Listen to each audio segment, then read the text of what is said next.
Hello friends, मैं जामा स्वीटाबा स्वागत करता हूं आप सभी का अपना यूट्यूब चैनल पे। आज हम पढ़ने वाले हैं एनसीईआरटी पदार्थ क्लास 12 की मैथ की अध्याय 6.5 से जुड़ी हुई सभी क्वेश्चंस और इससे जुड़ी हुई कॉन्सेप्ट बहुत ही आसान है। इस अध्याय में हमें क्या पढ़ना है, उच्चतम बिंदु और निम्नतम बिंदु के बारे में पढ़ना है। यानी कि अगर बात करें तो मैक्सिमा और मिनिमा जिसे इंग्लिश में कहा जाता है उसके बारे में हम पढ़ने वाले हैं। है बहुत ही आसान है। यहाँ देखिए, इसको उच्चतम बिंदु आपसे पूछे या स्थानीय उच्चतम बिंदु पूछे या स्थानीय निम्नतम बिंदु पूछे या सिर्फ निम्नतम बिंदु पूछे, दोनों एक होते हैं, इसमें कुछ घबराने की बात नहीं है।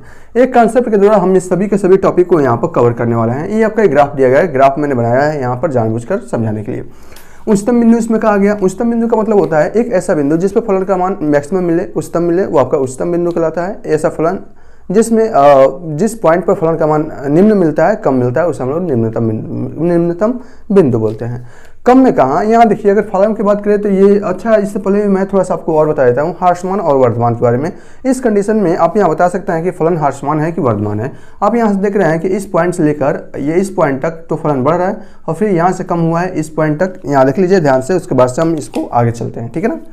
यहाँ से लेकर यहाँ तक फलन का मान क्या रहा है, बढ़ रहा है, तो ये आपका ह्रासमान हो गया। और यहाँ से लेकर इस पॉइंट तक फलन का मान घट रहा है, ये आपका क्या हुआ, वर्धमान हो गया, सॉरी ह्रासमान हो गया। ये बढ़ रहा है तो वर्धमान है, घट रहा है तो ह्रासमान है। तो अगर मैं इसका नाम दूँ तो ये आपका मान लीजिए इसको C1 देता हूँ और इसको पॉइंट C2 दूँ और इसको पॉइंट C3 और इसको C4 और ये आपका C5, ठीक है ना, और ये आपका C6 और ये आपका C7 और ये आपका C8 और ये आपका C9 और यहाँ तक आपका C10, ठीक है ना। ओके, इसका भी नाम दे दिया जाए क्या, और देने की ज़रूरत नहीं है, या C11 में इसका भी नामकरण मैंने कर दिया। यहाँ से देखिए, सॉरी, ये पॉइंट को ध्यान से देखिए। C1 से लेकर C2 तक फलन का मान क्या आ रहा है, बढ़ रहा है तो वर्धमान है, वर्धमान को है, ठीक है ना। इसका मतलब इंक्रीजिंग फलन है। और फिर यहाँ से लेकर C2 से लेकर C3 तक फलन का मान घट रहा है या तो ह्रासमान है। फिर यहाँ से ये वर्धमान, ह्रासमान, वर्धमान, ह्रासमान, वर्धमान, ह्रासमान, वर्धमान, और C10 से लेकर C11 तक फलन कम हो रहा है तो वर्धमान है, ह्रासमान है, ठीक है ना। ओके, यहाँ देखिए जिस पॉइंट पर फलन का मान उच्चतम पूछा है, इसका मतलब उच्चतम में सबसे उच्चतम पूछ रहा है, ठीक है ना, सबसे उच्चतम। इन्हें तो यहाँ से अगर C1 और C2 के केस में देखा जाए तो फलन का मान बढ़ रहा है, इसका मतलब वर्धमान है। तो इस पॉइंट पर फलन का मान उच्चतम होगा, इस पॉइंट पर भी फलन का मान उच्चतम होगा, इस पॉइंट पर भी फलन का मान उच्चतम होगा, लेकिन सबसे उच्चतम किस पॉइंट पर होगा, C2 पॉइंट पर सबसे उच्चतम होगा। इसी प्रकार निम्नतम का मतलब C3 पॉइंट पर। निम्नतम हमेशा ह्रासमान के केस में देखते हैं, वर्धमान के केस में उच्चतम देखा जाता है। तो वर्धमान के केस में उच्चतम ये है, ह्रासमान के केस में निम्नतम ये है। फिर आपका उच्चतम यहाँ से, ये आपका निम्नतम, उच्चतम, निम्नतम, उच्चतम, निम्नतम, उच्चतम में सबसे उच्चतम और निम्नतम में सबसे निम्नतम। तो इस प्रकार उच्चतम बिंदु पूछा है तो उच्चतम बिंदु यानी कि एक ऐसा बिंदु जिस पर फलन का मान उच्चतम मिले, उच्चतम बिंदु कहलाता है। उच्चतम बिंदु मिलने मतलब उस पॉइंट पर फलन का मान भी तो उच्चतम होगा ना। तो आपका अगर उच्चतम पूछे, उच्चतम क्या हो जाएगा आपका, यहाँ से देखिए ये आपका C2, C4, ये जितने भी बिंदु मिलेंगे, C6, C8 और C10, और यहाँ से ये बिंदु है जिस पर फलन का मान उच्चतम मिल रहा है। ये जो पॉइंट मिलेगी वो पॉइंट तो आपका x और y में होगा। तो फलन भी आपका अगर x में है फलन तो यहाँ से बस आपको x के जगह पर x वाला मान भर देना है, अगर फलन y में है तो y का मान भर देना है, जिससे आपका उच्चतम बिंदु मिल जाएगा। तो उच्चतम मान क्या होता है, इस पॉइंट पर फलन का मान उच्चतम होगा तो बस इस पॉइंट पर फलन का जो मान होगा वो आपका उच्चतम मान कहलाएगा। ये पॉइंट उच्चतम बिंदु और इस पॉइंट पर फलन का मान उच्चतम मान कहलाता है। तो उच्चतम मान कैसे निकालते हैं, उच्चतम मान निकालने की जो विधि है, बस इस पॉइंट पर फलन देख लो। अगर आपका C2 पॉइंट पर फलन का मान देखना चाहते हो तो बस फलन में x की जगह पर C2 रख दो, फलन अगर x में है तो फलन y में है तो x की जगह पर C2 रख दो, y की जगह पर C2 रख दो। अगर C4 को देखना चाहते हो तो फलन में क्या रख दो, x की जगह पर C4 रख दो। अगर C6 पर रखना चाहते हो तो इसी प्रकार C6 में रख दो, तो आपका उच्चतम मान निकल जाएगा। निम्नतम बिंदु है जिस पॉइंट पर फलन का मान निम्नतम मिलता है, जिस पॉइंट पर फलन का मान क्या मिले, मिनिमम मिले, वो पॉइंट आपका मिनिमम बिंदु कहलाता है। मिनिमम देखिए C3 पर, C5 पर, C7 पर, C9 पर, C11 पर, ठीक है ना। तो अगर इधर से लिखना चाहे तो हम लोग यहाँ से लिख सकते हैं C1 पर, C3 पर और आपका C5 पर और ये आपका C7, C9 और आपका C11, इस पर फलन का मान क्या मिलेगा, इस पर क्या कौन से बिंदु मिलेंगे, निम्नतम बिंदु मिलेंगे। और निम्नतम मान जिस पॉइंट पर फलन का मान निम्नतम मिले वो आपका निम्नतम मान ज्ञात कहलाता है। तो इस पॉइंट पर फलन का मान निम्नतम मिलेगा। तो निम्नतम मान कैसे निकालेंगे, उस फलन में हम क्या करेंगे, x के जगह पर अगर फलन x में है तो x के जगह पर C1 रख देंगे। अगर C3 पर निकालना चाहते हैं फलन का मान तो बस x की जगह पर C3 रख दीजिए। अगर आपका C5 पर निकालना चाहते हैं तो क्या करिए, x की जगह पर C5 पर रख दीजिए, बस आपका निम्नतम मान निकल जाएगा। ठीक है ना। तो उच्चतम बिंदु उच्चतम बिंदु क्या कहलाता है, उच्चतम मान क्या कहलाता है, उच्चतम बिंदु तो आपका जो उच्चतम बिंदु होता है उस पर उच्चतम मान मिलता है। तो उच्चतम बिंदु जिस बिंदु पर फलन का मान उच्चतम मिलता है आपका उच्चतम बिंदु कहलाता है। या अगर ऐसा भी कहना चाहे तो उच्चतम बिंदु के लिए आप बता सकते हैं जिस पॉइंट पर बिंदु तो है जिस पॉइंट पर फलन का उच्चतम मान मिलता है आपका उच्चतम बिंदु कहलाता है। ठीक है ना। निरपेक्ष उच्चतम पूछा है, निरपेक्ष उच्चतम कैसे ज्ञात करेंगे, देखिए इतने फलन में तो बहुत सारे उच्चतम मान है, जैसे आपका उच्चतम C2 है, C4 ये भी आपका उच्चतम है, यह भी आपका उच्चतम बिंदु है, उच्चतम बिंदु है, उच्चतम बिंदु है ना। लेकिन उच्चतम में भी सबसे उच्चतम अगर है तो आपका निरपेक्ष उच्चतम हो जाता है, यानी कि यह कंपेरिजन की तुलना में इसको किया जाता है। तो निरपेक्ष उच्चतम मान पूछे या निरपेक्ष उच्चतम बिंदु पूछे, इसका मतलब निरपेक्ष उच्चतम बिंदु पूछता है, इसका मतलब वह बिंदु जिस पर फलन का मान सबसे अधिक होगा वो आपका उच्चतम बिंदु निकल जाएगा। तो सबसे उच्चतम बिंदु कौन सा होगा, C2 है, नहीं ये भी नहीं है, ये है C6 सबसे उच्चतम बिंदु हो जाएगा, क्योंकि इस बिंदु पर फलन का सबसे अधिक से अधिक मान मिलेगा। तो निरपेक्ष उच्चतम बिंदु क्या हो जाएगा, यहाँ से C6 हो जाएगा। निरपेक्ष उच्चतम मान जिस पॉइंट पर फलन का मान सबसे अधिक मिले वो आपका निरपेक्ष उच्चतम मान हो जाएगा। तो हम जानते हैं कि C6 पॉइंट पर फलन का सबसे उच्चतम बिंदु है, तो इस पर फलन का जो मान होगा वो सबसे उच्चतम होगा। इसी प्रकार निरपेक्ष निम्नतम बिंदु यानी कि मिनिमा की बात कर रहा है, निरपेक्ष यानी कि तुलना की बात कर लिया। तो निरपेक्ष और किसमें निम्नतम पूछा है, इसका मतलब सबसे कम फलन का मान जिस बिंदु पर मिलता है वो आपका निम्नतम बिंदु कहलाता है। तो सबसे कम फलन का मान किस पर मिलेगा, यहाँ देखिए C4 इस पर नहीं मिलेगा, ये आपका सबसे कम, ये सबसे लंबा है ना, सबसे डीपली आपका ये आ रहा है, तो ये आपका सबसे निम्नतम बिंदु हो जाएगा। तो कौन सा बिंदु है, C7 बिंदु है, और इसी बिंदु पर फलन का सबसे निम्नतम मान भी निकलेगा। ठीक है ना। यहाँ से हम इसको C7 लिख सकते हैं। बस फलन में क्या करना है, x या y की जगह पर जो भी आपका फलन जिसमें दिया रहेगा उसमें x की जगह पर C7 रख दीजिए। ठीक है। नति तल बिंदु का मतलब ये होता है ना ही फलन जिस पॉइंट पर फलन का मान ना ही ह्रासमान है, ना ही वर्धमान है, ना ही मैक्सिमा है, ना ही मिनिमा है। ठीक है ना, समझ में आ रहा है। जिस पॉइंट पर फलन का मान न ही उच्चतम है न ही निम्नतम है वो बिंदु आपका नतितल बिंदु कहलाता है। ठीक है ना। आगे केस में हम इसको देखेंगे, हमको मिलेगा पढ़ने का। क्रांतिक बिंदु का मतलब ये होता है, क्रांतिक बिंदु ये एक ऐसा बिंदु है जिस पर फलन का मान क्या हो, शून्य हो जाए। ठीक है ना। ऐसा बिंदु जिस पर फलन का मान शून्य होता है वो आपका क्रांतिक बिंदु कहलाता है। अब आप बताइए किस बिंदु पर इसमें फलन का मान शून्य होगा। अरे भैया फलन का मान शून्य होने का मतलब उस पॉइंट से खींची गई स्पर्श रेखा x अक्ष के समांतर होगी। स्पर्श रेखा जब x अक्ष के समांतर होगी इसका मतलब वो x अक्ष के साथ किसी भी डिग्री का कोण नहीं बना रही है, तो उस पॉइंट पर फलन का मान शून्य होगा। सिंपल सी बात है। तो यहाँ देखिए जितने भी आपका उच्चतम बिंदु होंगे चाहे जितने आपका निम्नतम बिंदु होंगे वो सभी के सभी आपके क्रांतिक बिंदु, उस पर क्रांतिक बिंदु का मान कितना होगा, शून्य होगा। याद रखिएगा कैसे होगा, अभी मैं एक और एग्जाम्पल लूंगा वहां से आपको बता दूंगा। तो मैंने आपसे कहा जिस बिंदु पर फलन का मान क्या हो जाए, शून्य हो जाए, वो आपका क्रांतिक बिंदु कहलाता है। और हमेशा निम्नतम चाहे निम्नतम उच्चतम बिंदु हो या आपका उच्चतम बिंदु हो या निम्नतम बिंदु हो, उन सभी बिंदुओं पर फलन का मान शून्य होता है और यही बिंदु हमारा क्रांतिक बिंदु कहलाता है। तो जितने भी आपका उच्चतम बिंदु है, जितने भी आपका निम्नतम बिंदु है, इन सभी पर स्पर्श रेखा की प्रवणता शून्य होता है। अतः अच्छा क्रांतिक बिंदु का मतलब ये होता है जिस पर स्पर्श रेखा की प्रवणता शून्य हो जाए। ठीक है ना। जिस पर फलन का मान शून्य नहीं होना चाहिए, स्पर्श रेखा की प्रवणता शून्य होना चाहिए, मैंने गलती से इसको बोल दिया। ऐसा बिंदु जिस पर स्पर्श रेखा की प्रवणता शून्य हो वो आपका बिंदु क्रांतिक बिंदु कहलाता है। तो हम लोग मालूम है इसके जितने भी उच्चतम बिंदु होंगे और जितने भी निम्नतम बिंदु होंगे उन सभी बिंदुओं पर स्पर्श रेखा की प्रवणता शून्य होगी। तो उन सभी बिंदुओं को हम लोग क्या कहेंगे, हमेशा क्रांतिक बिंदु कहेंगे। याद रखिएगा ऐसा बिंदु जिस पर स्पर्श रेखा की प्रवणता शून्य होती है आपका क्रांतिक बिंदु कहलाते हैं। निम्नतम बिंदु हो या उच्चतम बिंदु हो, उन सभी बिंदुओं पर स्पर्श रेखा की प्रवणता शून्य होती है, तो इसलिए उच्चतम बिंदु या निम्नतम बिंदु उन सभी बिंदुओं को हम लोग क्रांतिक बिंदु कहते हैं। तो यहाँ देखिए कैसे स्पर्श रेखा की प्रवणता शून्य होती है, क्योंकि हमें मालूम है इसका अगर उच्चतम बिंदु है तो इससे खींचे जाने वाली स्पर्श रेखा जो भी होगी वो आपका क्या होगी, एक्स अक्ष के समानांतर होगी। इससे खींची जाने वाली स्पर्श रेखा एक्स अक्ष के समानांतर होगी। जब स्पर्श रेखा एक्स अक्ष के समानांतर होगी, इसका मतलब इससे खींची जाने वाली रेखा एक्स अक्ष के साथ कोई भी डिग्री का कोण नहीं बनाएगी। सिंपल है। एक जब आपका किसी भी काटेगी नहीं, जब स्पर्श रेखा, जब ये आपका खींची जाने वाली स्पर्श रेखा एक्स अक्ष के समांतर रहेगा तो इसके बीच में कोण नहीं बनेगा। जब कोण नहीं बनेगा तो इस पॉइंट पर फलन का मान क्या होगा, शून्य होगा। ठीक है, फलन का नहीं, स्पर्श रेखा की प्रवणता ये आपका शून्य होगा। ठीक है ना। यहाँ देखिए ये भी आपका क्या है, न्यूनतम बिंदु है ना, तो इससे भी खींची जाने वाली स्पर्श रेखा एक्स अक्ष के समानांतर होगी और इस पॉइंट पर भी फलन का मान क्या होगा, इस पॉइंट पर स्पर्श रेखा की प्रवणता शून्य होगी। ठीक है ना। इसी प्रकार आपका ये है सबसे न्यूनतम बिंदु है, तो इस पर भी खींची जाने वाली स्पर्श रेखा एक्स अक्ष के समानांतर होगी।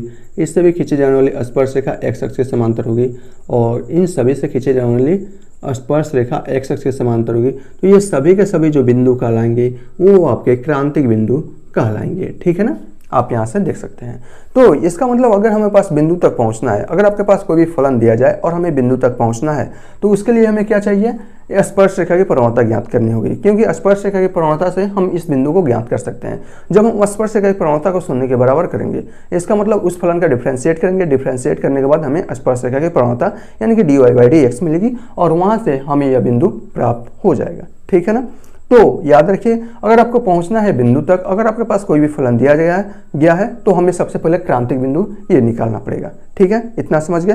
तो क्रांतिक बिंदु क्या हो जाएगा, वैसा बिंदु जिस पर स्पर्श रेखा की प्रवणता शून्य होती है वो हमारा क्रांतिक बिंदु कहलाता है। और हम जानते हैं जितने भी आपका उच्चतम बिंदु, जितने भी स्थानीय उच्चतम बिंदु का है या उच्चतम बिंदु का है, ये आपका घबराने की बात नहीं है। ठीक है ना। यहाँ स्थानीय उच्चतम बिंदु भी लिख सकते हैं। तो हम जानते हैं स्थानीय उच्चतम बिंदु या निम्नतम बिंदु पर स्पर्श रेखा की प्रवणता शून्य होती है। अतः उन सभी बिंदुओं को हम लोग क्रांतिक बिंदु भी कह सकते हैं। ठीक है ना, ये घबराने की बात नहीं है। ये तो था जो समझाने वाली बात था। अगर हमें उच्चतम बिंदु निम्नतम बिंदु फाइंड आउट करना है ग्राफ की मदद से तो कैसे करेंगे। अब हम चल रहे हैं इसको थोड़ा सा प्रथम अवकलज विधि से भी देख लेते हैं कि प्रथम अवकलज विधि से भी हम इसको कैसे बिंदु को उच्चतम बिंदु फाइंड आउट करते हैं और निम्नतम बिंदु फाइंड आउट करते हैं। लेकिन उससे पहले टर्म और कंडीशन क्या है, अगर हमें निकालना है, क्या निकालना है, उच्चतम बिंदु, तो हमने आपसे कहा है ना कि क्रांतिक बिंदु निकालना पड़ेगा और क्रांतिक बिंदु की मदद से हम यहाँ पर उच्चतम और निम्नतम बिंदु ज्ञात कर सकते हैं। तो क्यों मैंने क्रांतिक बिंदु कहा है, इसी को मैं एक ग्राफ द्वारा समझा रहा हूँ कि क्रांतिक बिंदु कितना ही महत्वपूर्ण होता है और बहुत ही आसानी से हम उससे कैसे फाइंड आउट कर सकते हैं। ठीक है, चलिए मैं इसे मिटा रहा हूँ, अच्छे से समझ लीजिएगा।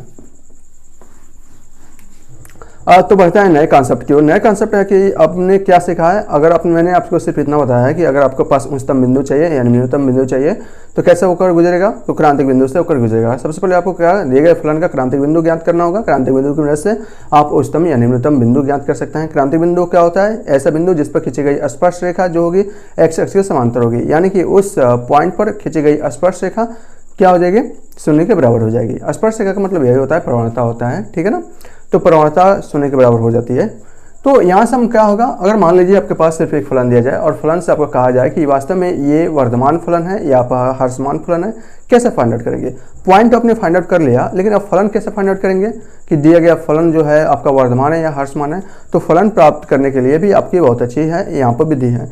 यहाँ दो ग्राफ की मदद से मैं आपको समझाने वाला हूँ। याद रखिए, क्रांतिक बिंदु की मदद से हम यहाँ पर फलन का भी ह्रासमान और वर्धमान ज्ञात कर सकते हैं। कैसे, अंतराल की मदद से।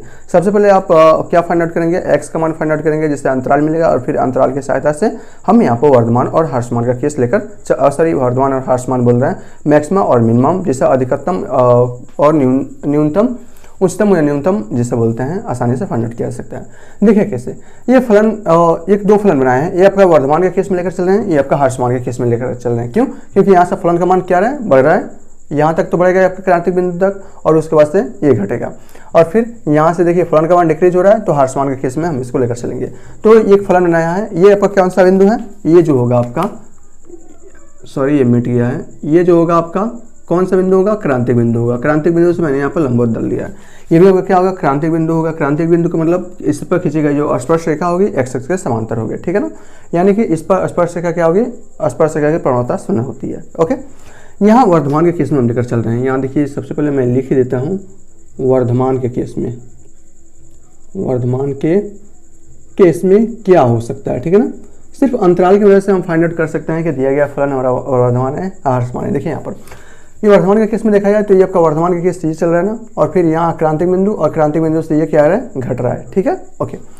अगर हम यहाँ से देखा जाए तो इस पर कोई भी पॉइंट लीजिए वर्तमान के केस में, चाहे इस रेखा पर बस यहाँ से लेकर इस अंतराल में चाहे कोई भी रेखा, कोई भी बिंदु लीजिए, कोई भी बिंदु लीजिए, हमें मालूम है ना बिंदु लेना पड़ेगा। बिंदु की मदद से हम यहाँ पर वर्तमान और ह्रासमान का केस फाइंड आउट करेंगे। ठीक है ना, तो यहाँ पर आप कोई भी बिंदु लीजिए, मैं सिंपली यहाँ पर एक ये बिंदु ले रहा हूँ। ठीक है ना, अब इस बिंदु से अगर हम स्पर्श रेखा खींचे, स्पर्श रेखा मतलब dy/dx tan थीटा, ये आप कह सकते हैं प्रवणता। ठीक है ना, तो यहाँ से खींची गई जो स्पर्श रेखा होगी, यहाँ देखिए यहाँ से खींची गई जो भी स्पर्श रेखा होगी वह x अक्ष के साथ कितने डिग्री का कोण बनाएगा, यहाँ देखिए हमेशा इसके बीच का जो कोण बनेगा थीटा वो आपका लेस देन 90 डिग्री बनेगा, याद रखिएगा। वर्तमान के केस में क्या होता है, वर्तमान के केस में क्या होता है, यहाँ पर इस वर्तमान के केस में किसी भी पॉइंट पर खींची गई जो स्पर्श रेखा होती है वो आपका 90 डिग्री से कम बनती है। इसका मतलब थीटा का मतलब क्या है, वास्तव में अगर बात करें तो dy/dx ही तो है, वो आपका क्या है, लेस देन 90 डिग्री, याद रखिएगा। वर्तमान के केस में ऐसा होता है। ठीक है ना, इसका मतलब 90 डिग्री, इसका मतलब tan थीटा का मान 90 डिग्री से छोटा है, इसका मतलब प्रथम चतुर्थांश में है, और tan थीटा का मान प्रथम चतुर्थांश में क्या होता है, पॉजिटिव होता है। ठीक है ना, तो यहाँ से लेफ्ट हैंड साइड से ये आपका क्या है, वास्तव में ये आपका लेफ्ट हैंड साइड होगा, क्रांतिक बिंदु से आपका लेफ्ट हैंड साइड, क्रांतिक बिंदु से आपका राइट हैंड साइड, ये आपका क्रांतिक बिंदु से आपका लेफ्ट हैंड साइड, क्रांतिक बिंदु से आपका राइट हैंड साइड, तो लेफ्ट हैंड साइड। ठीक है ना, ये आपका राइट हैंड साइड। तो क्रांतिक बिंदु से लेफ्ट हैंड साइड की ओर देखा जाए तो हमेशा tan थीटा का मान क्या होता है, पॉजिटिव, और पॉजिटिव मतलब प्रथम चतुर्थांश में tan थीटा का मान पॉजिटिव होता है। तो इसका मतलब यहाँ अगर dy/dx निकाला जाए तो यहाँ पर क्या होगा, आपका प्लस आएगा। ठीक है ना, प्लस आएगा, स्पर्श रेखा के प्रवणता जो क्या आएगी, प्लस आएगी। ठीक है ना, पहला केस। ये आपका क्रांतिक बिंदु, इस पर क्या होगा, स्पर्श रेखा की प्रवणता शून्य हो जाएगी।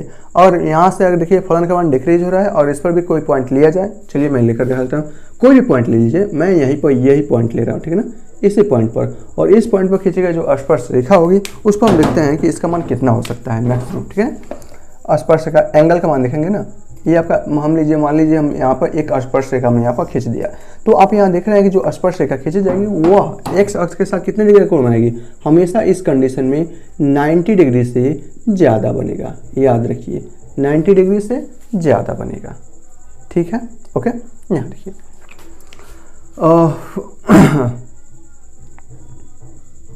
ठीक है ना, 90 डिग्री से ज़्यादा बनेगा, इसका मतलब क्या हो, ये क्या है वास्तव में 90 डिग्री से ज़्यादा बन रहा है, इसका मतलब dy/dx यही तो है, और ग्रेटर देन 90 डिग्री ये है। ठीक है, इतना समझ में आ रहा है ना। वर्तमान के केस में क्या होता है, सबसे पहले लेफ्ट हैंड साइड में देखा, मूल बिंदु से लेफ्ट हैंड साइड में ये क्या आ रहा है, आपका dy/dx 90 डिग्री से ज़्यादा, 90 डिग्री से ज़्यादा, इसका मतलब दूसरे चतुर्थांश में जाएगा, और दूसरे चतुर्थांश में tan थीटा का मान क्या होता है, निगेटिव होता है, तो ये क्या हो जाएगा, निगेटिव हो जाएगा। ठीक है ना, इतना समझ में आ रहा है ना। इसका मतलब अगर अंतराल देखा जाए तो अंतराल जो भी आप निकालेंगे, बिंदु निकालेंगे, तो अंतराल में क्या होगा, प्लस से माइनस की ओर बढ़ेगा। वर्तमान के केस में प्लस से माइनस की ओर बढ़ने वाला है।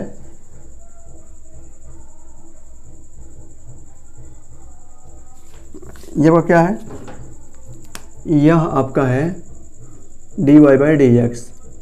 ठीक है ना, प्रवणता इस पर क्या होगा, स्पर्श रेखा की प्रवणता शून्य हो जाएगी।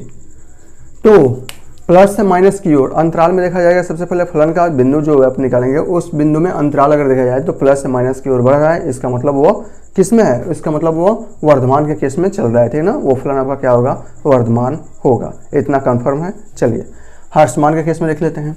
ह्रासमान के केस में देखिए, यहाँ से फलन क्या है, डिक्रीज हो रहा है, डिक्रीज होते होते क्रांतिक बिंदु तक पहुंचेगा, क्रांतिक बिंदु से फलन का मान बढ़ना शुरू हो जाएगा, यानी कि क्रांतिक बिंदु को फलन का मान क्या हो जाएगा, शून्य हो जाएगा। तो इस पर क्या होगा, dy/dx का मान क्या हो जाएगा, शून्य हो जाएगा। ठीक है, सिंपल है, ओके। अब हम क्या कर रहे हैं, ह्रासमान के केस में इस पर कोई भी बिंदु लीजिए, मान चलिए मैं इस पर ये ले लेता हूँ, यह क्या होगा, क्रांतिक बिंदु से आपका लेफ्ट हैंड साइड, क्रांतिक बिंदु से आपका राइट हैंड साइड। तो इस ह्रासमान के केस में हम एक बिंदु कोई भी फलन पे ले सकते हैं, और इस पर खींची गई जो स्पर्श रेखा है उसके बारे में हम थोड़ी सी बात करना चाहते हैं। ठीक है, तो आइए इस पर हम एक स्पर्श रेखा खींच रहे हैं और देख रहे हैं वास्तव में यह एक्स अक्ष के साथ कितने डिग्री का कोण बना रही है। तो यहाँ से देखा जाए तो यह हमेशा एक्स अक्ष के साथ 90 डिग्री से ज़्यादा कोण बनाएगी। ठीक है ना, ये आपका एक्स अक्ष है ना, एक्स अक्ष के साथ 90 डिग्री से ज़्यादा कोण बनाएगी, यानी कि dy जो dx होगा वो always greater than 90 degree. dy/dx इसका मतलब स्पर्श रेखा की प्रवणता है। स्पर्श रेखा की प्रवणता को हम लोग tan थीटा से परिभाषित करते हैं। tan थीटा का मान क्या है, 90 डिग्री से ज़्यादा है, इसका मतलब दूसरे चतुर्थांश में गया, दूसरे चतुर्थांश में गया, इसका मतलब tan थीटा निगेटिव हो जाएगा। तो tan थीटा इसमें क्या होता है, निगेटिव। क्या होता है, नेगेटिव से पॉजिटिव की ओर बदलता है, ठीक है ना। अंतराल की केस बात कर, अरे यार कुल्फी कहाँ चला गया, एक मिनट रुकिएगा, ओह सॉरी, कहाँ गया भैया, चलिए कहीं चला गया, ठीक है ना। इसका मतलब क्या, नेगेटिव हो गया। अगर हम यहाँ से देखिए, यहाँ से फलन का मान क्या रहा है, बढ़ रहा है, इसका मतलब ये वर्तमान के केस में देखा जाए तो इस कंडीशन में अगर मैं कोई भी बिंदु लेता हूँ तो इस पर खींची गई जो स्पर्श रेखा होगी उसका अगर एक्स एक्सिस के साथ आप कोण देखेंगे, इस पॉइंट पर स्पर्श रेखा की प्रवणता देखेंगे तो हमेशा क्या होगा, 90 डिग्री से थीटा का मान 90 डिग्री से छोटा होगा, ठीक है ना। 90 डिग्री से छोटा होगा, इसका मतलब स्पर्श रेखा की प्रवणता है tan थीटा से भी प्रदर्शित कर सकते हैं। tan थीटा इसका मतलब 90 डिग्री से छोटा है, इसका मतलब प्रथम चतुर्थांश में है, और tan थीटा प्रथम चतुर्थांश में क्या होता है, पॉजिटिव होता है, ठीक है ना, पॉजिटिव होता है। तो अंतराल के पॉजिटिव होता है। तो अंतराल की केस में बात किया जाए तो अंतराल अगर मान लीजिए, अगर आपको कोई भी अंतराल बना रहे हैं, मान लीजिए ये आपका अंतराल है, ठीक है ना, ये आपका 3 है, मान लीजिए 3 है, और ये आपका -∞ से +∞। तो अंतराल अगर माइनस से प्लस की ओर बढ़ रहा है तो इसका मतलब वह किसके केस में, फलन ह्रासमान है, ठीक है ना। माइनस से प्लस में बदले इसका मतलब ह्रासमान है, और प्लस से माइनस की ओर बदल दें, अगर ये प्लस से माइनस की ओर बदल रहा है, ठीक है ना। लेफ्ट हैंड साइड में आपका क्या है, प्लस है, राइट हैंड साइड में क्या है, माइनस है। तो प्लस से माइनस में बदलता है, इसका मतलब यह वर्धमान फलन है, और माइनस से प्लस में बदले इसका मतलब यह ह्रासमान फलन है। इतना समझ में आ गया ना। इस पॉइंट से हमें इतना तो समझ में आ गया, ये आपका ह्रासमान का केस में था, ये आपका वर्धमान के केस में था। तो एक बार और देखिए, प्लस से अंतराल अगर क्या यह उच्चतम फलन है, तो उच्चतम फलन के लिए क्या चाहिए, कोई भी फलन दिया गया होगा, उस फलन का आप डिफरेंशिएट करेंगे। डिफरेंशिएट करने का मतलब क्रांतिक बिंदु फाइंड आउट करना है। डिफरेंशिएट करने के बाद शून्य के बराबर करेंगे, वहाँ से आपके 2 पॉइंट मिलेंगे, उस 2 पॉइंट से अंतराल फाइंड आउट करेंगे। यदि अंतराल आपका प्लस से माइनस की ओर बढ़ रहा है तो इसका मतलब वो आपका उच्चतम फलन है। यदि आपका अंतराल माइनस से प्लस की ओर बढ़ रहा है, इसका मतलब वह अंतराल आपका कौन सा है, न्यूनतम फलन है, ठीक है ना। इतना समझ में आ रहा है ना। माइनस से प्लस बढ़े, माइनस से प्लस बढ़े, इसका मतलब ह्रासमान, प्लस से माइनस की ओर ह्रासमान मतलब न्यूनतम, और प्लस से माइनस की ओर बढ़े तो फलन आपका उच्चतम फलन होगा, ठीक है, समझ गया। चलिए अब हम क्वेश्चंस करते हैं, क्वेश्चंस करेंगे और भी आपका अच्छे से नॉलेज हो जाएगा। चलिए मैं यहाँ पर 5-6 जितने भी क्वेश्चंस दिए गए हैं उन सभी क्वेश्चंस को मैं यहाँ पर करा देता हूँ, ठीक है। उसके बाद से हम क्या करेंगे, इसको प्रथम अवकलज विधि से कर रहे हैं। पहला हम किस कॉन्सेप्ट से करेंगे, dy/dx का मतलब एक बार डिफरेंशिएट करना, x के रिस्पेक्ट में जो भी फलन होगा, इसका मतलब प्रथम अवकलज विधि से हम इसको कर ले रहे हैं। फिर आपका क्या करेगा, दूसरे अवकलज विधि से हम उसको फाइंड आउट कर सकते हैं, लेकिन कैसे वो आपको अगले वीडियो में जानकारी होगा। लेकिन अभी हम सिर्फ प्रथम अवकलज विधि से हम इसको करने जा रहे हैं, ठीक है। चलिए कुछ क्वेश्चंस लेते हैं प्रश्नावली के, उन सभी क्वेश्चंस को हम यहाँ पर करते हैं। तो चलिए यहाँ पर हम लोग क्वेश्चन नंबर जो पहला है और यहाँ पर क्वेश्चन नंबर तीसरा है। क्वेश्चन नंबर 2 जो है ना, 2 के कुछ पार्ट हैं वो आपको मैं बाद में कराऊंगा क्योंकि वो अलग कॉन्सेप्ट पर आधारित हैं।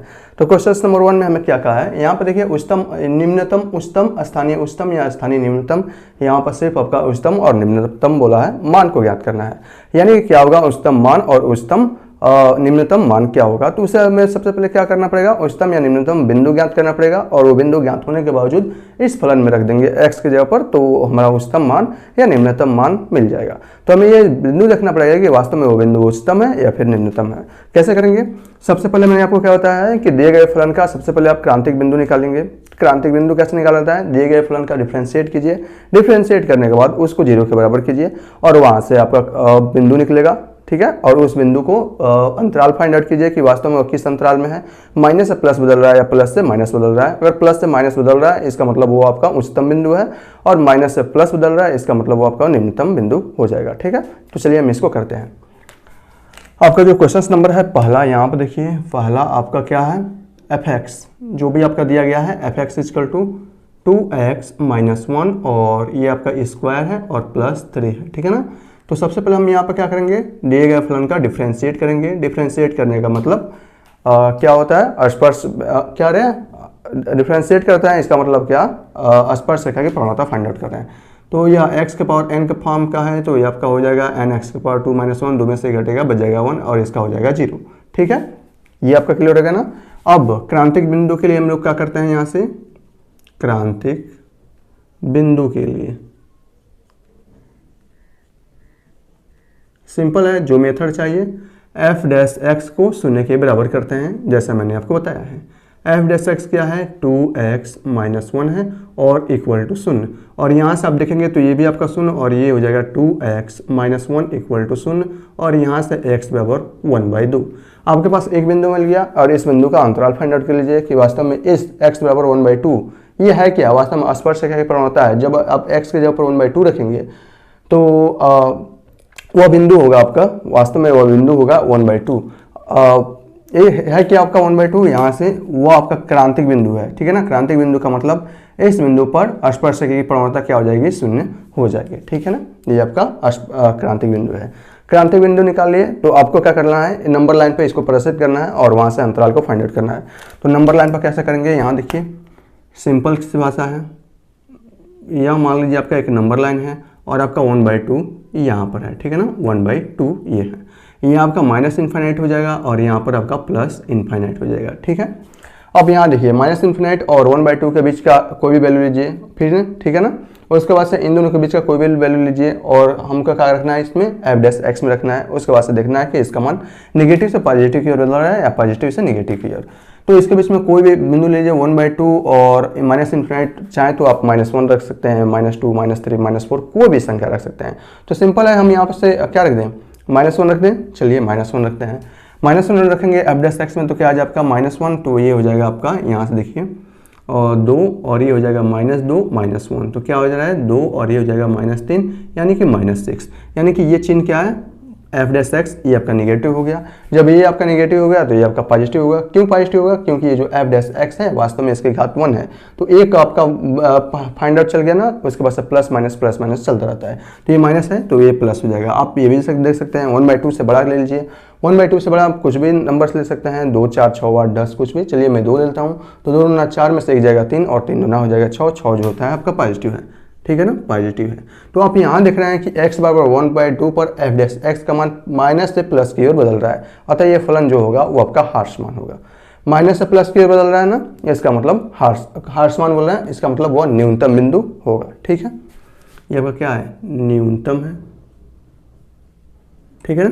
तो यहाँ पे लिखेंगे क्या कि x बराबर किस पर, 1/2 पर, 1/2 पर, ठीक है ना। ये x बराबर 1/2 पर एफ डैश एक्स का मान,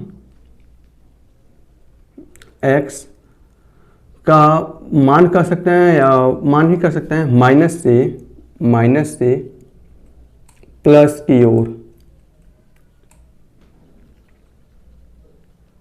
बदल रहा है, ठीक है ना, बदल रहा है। अतः x बराबर 1/2 ये क्या होगा, स्थानीय निम्नतम बिंदु होगा। स्थानीय निम्नतम या सिर्फ निम्नतम बिंदु होगा, ठीक है ना, बिंदु होगा। लेकिन आपको बिंदु थोड़ी ज्ञात करना है, बिंदु तो हमने ज्ञात कर लिया है, लेकिन बिंदु तो आपको ज्ञात नहीं करना है। ज्ञात जो करना है वो आपका मान है, फलन का मान है, ठीक है ना। यहाँ पर बोल रहा है ना निम्नतम मान, अतः निम्नतम मान, अतः निम्नतम मान क्या होगा, x बराबर 1/2 पर देख लीजिए f 1/2। बस जो इक्वेशन है f डैश एक्स में नहीं रखना है, जो मान है निम्नतम मान फलन का ज्ञात करना है ना, तो x के जगह पर 1/2 रख दीजिए। तो यहाँ से x बराबर 1/2 रखेंगे तो ये आपका हो जाएगा 2 और ये आपका 1/2 और ये आपका -1 और ये आपका होल स्क्वायर और +3। ये तो आपका 0 हो जाएगा, 2 से 2, 1 में से 1 जाएगा, 0 का स्क्वायर 0 और +3। निम्नतम मान कितना आ गया, +3 आ गया, ठीक है ना। तो यह इसका निम्नतम मान होगा 1/2 पर जो ज्ञात होगा, और आपका निम्नतम कितना होगा, 3 होगा। ओके, ऐसे ही सभी क्वेश्चंस को आपको करने हैं। यहाँ पर देखिए इसी प्रकार आपको ये भी करना है, इसी प्रकार आपको GX भी करना है। मैं इसको एक और करा देता हूँ, चौथा मैं आपको बता देता हूँ, ठीक है। सभी कराने से क्या फायदा है, एक आप कर लीजिए। अच्छा, एक और विधि है, मैंने जब से आपको बताया ना द्वितीय अवकलज विधि से, तो द्वितीय अवकलज विधि से भी इसको बहुत ही आसानी से किया जा सकता है। इसको मैं आगे वाला कॉन्सेप्ट में बताऊंगा, ठीक है ना। अभी क्वेश्चंस करते हैं। तो ये क्वेश्चंस नंबर 2 और 3 आपको खुद करना है। मैं क्वेश्चंस नंबर 4 आपको बता देता हूँ। क्वेश्चंस नंबर 4, ठीक है ना। एफ एक्स का मान देखिए क्या क्या है, -x और यहाँ पर -1 और इसका क्या है, होल स्क्वायर और +10 ये दिया गया है, ठीक है। चलिए सबसे पहले क्या करेंगे, क्रांतिक बिंदु, सबसे पहले हम इसका डिफरेंशिएट करेंगे क्रांतिक बिंदु ज्ञात करने के लिए। फिर उस डिफरेंशिएट की गई फलन को 0 के बराबर करेंगे और वहां से हमें x का मान मिलेगा। x का जो भी मान मिलेगा यानी कि जो भी पॉइंट मिलेगा उस पॉइंट को संख्या रेखा पर प्रदर्शित करेंगे, अंतराल फाइंड आउट करेंगे और फिर देखेंगे अंतराल माइनस से प्लस की ओर बदल रहा है या प्लस से माइनस की ओर बदल रहा है, और उसके आधार पर हम वो फलन को बता सकते हैं, उस फलन के मान को भी बता सकते हैं और वो पॉइंट भी बता सकते हैं कि वो पॉइंट मिनिमम होगा या मैक्सिमम होगा। ठीक है, आइए सबसे पहले चलिए हम क्या करते हैं, यहाँ पर इसको डिफ्रेंशिएट करते हैं। हमने इसको डिफ्रेंशिएट कर दिया, ठीक है ना। x टू पावर n के फॉर्म का है तो ये -2x - 1 का पावर 1 होगा और इनटू x का कितना होता है, 1 ही होता है, तो ये आपका आ जाएगा। ठीक है ना। ओके, अब हम क्रांतिक बिंदु के लिए फाइंड आउट कर लेते हैं। क्रांतिक बिंदु के लिए क्रांतिक बिंदु की फाइंड आउट करते हैं ताकि हम बता सकें कि ये जो पॉइंट हम निकालेंगे वो उस पॉइंट वो आपका निम्नतम होगा या आपका अधिकतम होगा, ठीक है ना, उच्चतम होगा। तो इसके लिए क्या होता है भैया, f' का मान 0 के बराबर होता है, ठीक है ना। f' का मान -2 और यहाँ से x - 1 है इक्वल टू 0 और यहाँ से हो जाएगा x - 1 इक्वल टू 0 और ये प्राप्त हो गया x बराबर 1। बस x बराबर 1 को संख्या रेखा पर प्रदर्शित कीजिए, तो हमने इसको x बराबर 1 मान लीजिए, ये आपका -∞ +∞ और ये आपका 1, ठीक है ना। इस अंतराल में फाइंड आउट कर लीजिए और इस अंतराल में फाइंड आउट करते हैं। तो 1 के पीछे हम कुछ भी रख सकते हैं, 0 -1 -2 कुछ भी, तो -1 रखेंगे और देखेंगे f' का मान कितना आ रहा है, ठीक है ना। तो यहाँ देखिए, अगर हमने इसके बीच में मान लीजिए -1 है, -∞ और 1 के बीच में -1 रखते हैं तो -1 और -1 कितना होगा, -2 और -2 का गुणा होगा +4, यानी कि इस अंतराल में फलन क्या आएगा, f' का मान पॉजिटिव आ रहा है। इस अंतराल में रख लेते हैं, 2 रख दीजिए, 2 रखेंगे तो 2 में से 1 जाएगा, बच जाएगा आपका 1 और 2 से गुणा होगा, बच जाएगा आपका -2, तो ये क्या होगा, नेगेटिव हो रहा है। तो आप देख रहे हैं कि x बराबर 1 पर f' का मान क्या हो रहा है, प्लस से माइनस की ओर बढ़ रहा है, अतः x बराबर 1 प्लस माइनस की ओर बढ़ रहा है, इसका मतलब वर्धमान है। इसका मतलब x बराबर 1 पर x बराबर 1 उच्चतम वर्धमान बिंदु है, ठीक है, बस आपको इतना ही लिखना है। तो फिर आपका यही स्टेटमेंट रहेगा, x बराबर 1/2 पर f' का मान क्या हो रहा है, ये आपका प्लस से, ठीक है ना, प्लस से माइनस की ओर बदल रहा है, ठीक है ना, माइनस की ओर बदल रहा है। अतः x बराबर 1 पर, ठीक है ना, ये आपका बिंदु होगा x बराबर 1, स्थानीय क्या होगा, यहाँ तो लिखे नहीं है, इस केस में क्या था, स्थानीय निम्नतम था और इस केस में स्थानीय उच्चतम बिंदु होगा, ठीक है ना, उच्चतम बिंदु होगा, ये आपको लिख लेना है। अतः निम्नतम और हमेशा क्या समान उच्चतम मान होगा ना, अतः उच्चतम मान आप यहाँ से फाइंड आउट कर सकते हैं, कब, x बराबर 1 पर। क्या आ रहा है यहाँ से देख लेते हैं, उच्चतम मान क्या आएगा, x बराबर 1 पर, तो ये आपका 1 में से 1 जाएगा 0, 0 का स्क्वायर हो जाएगा 0 और +10, तो इसका उच्चतम मान कितना हो जाएगा, 10 हो जाएगा और ये आपका फाइनल आंसर हो जाएगा, ठीक है। चलिए क्वेश्चन नंबर यहाँ पर 3 में, क्वेश्चन नंबर 2 मैंने आपको बताया ना, इसको मैं थोड़ा सा बाद में कराऊंगा, एक वीडियो में मैं आपको इतना कॉन्सेप्ट को अच्छे से क्लियर करा देता हूँ। यहाँ देखिए, इसको मैं मिटा रहा हूँ ताकि हम इसको अच्छे से कर पाएँ, ठीक है।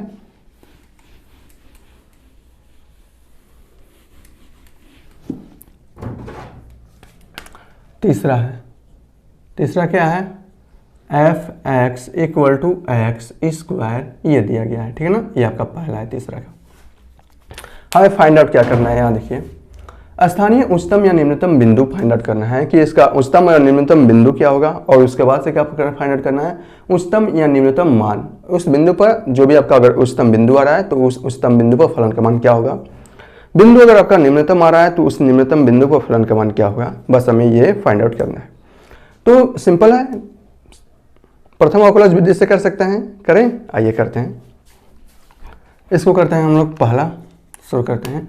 सबसे पहले हमें क्या फाइंड आउट करना है, क्रांतिक बिंदु फाइंड आउट करना पड़ेगा और वहां से जो बिंदु निकलेगा उच्चतम या निम्नतम बिंदु, और उसकी सहायता से हम फलन भी ज्ञात कर सकते हैं। तो हमें पता लगाना पड़ेगा ना कि आपका उच्चतम बिंदु है या निम्नतम।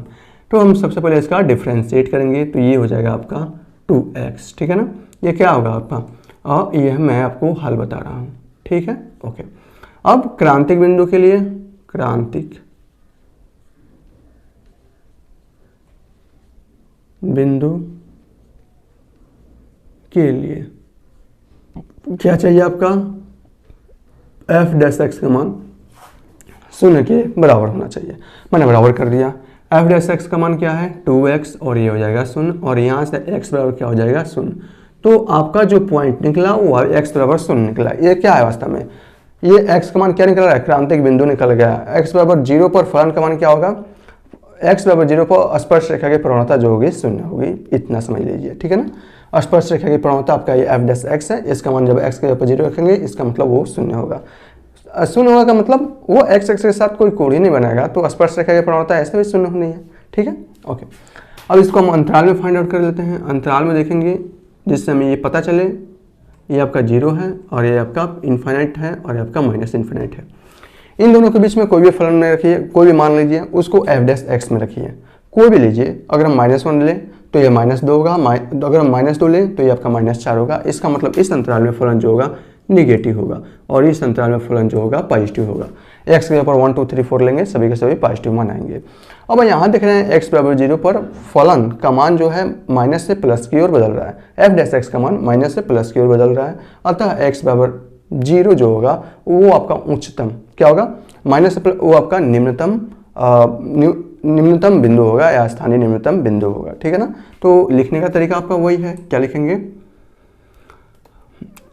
एक्स बराबर 0 पर, ठीक है ना, 0 पर एफ डैश एक्स का मान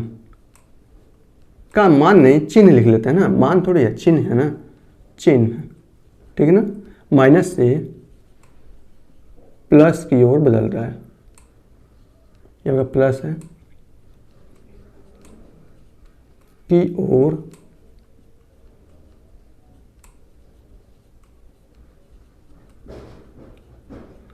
हमें क्या बिंदु भी पूछा ना, अतः x बराबर जो 0 होगा वो क्या होगा, स्थानीय निम्नतम बिंदु होगा।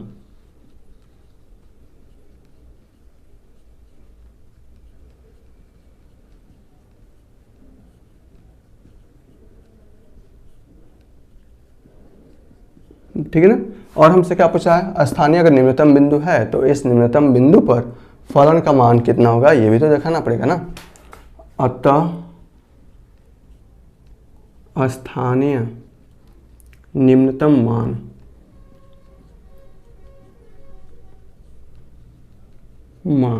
क्या हो जाएगा, किस पर निकाल रहे हैं, 0 पर ना, तो ये आपका 0 हो जाएगा और ये हो जाएगा 2 गुणा इसमें रखेंगे, इसमें एफ डैश एक्स में नहीं रखते हैं, निम्नतम मान निकालना है तो सीधे आपका फल में रखेंगे। तो आपका क्या है एक्स स्क्वायर है ना, एक्स के ऊपर जब 0 रखेंगे और इसका स्क्वायर करेंगे तो इसका मान भी 0 आएगा, ठीक है ना। तो निम्नतम मान कितना आ गया, 0 आ गया।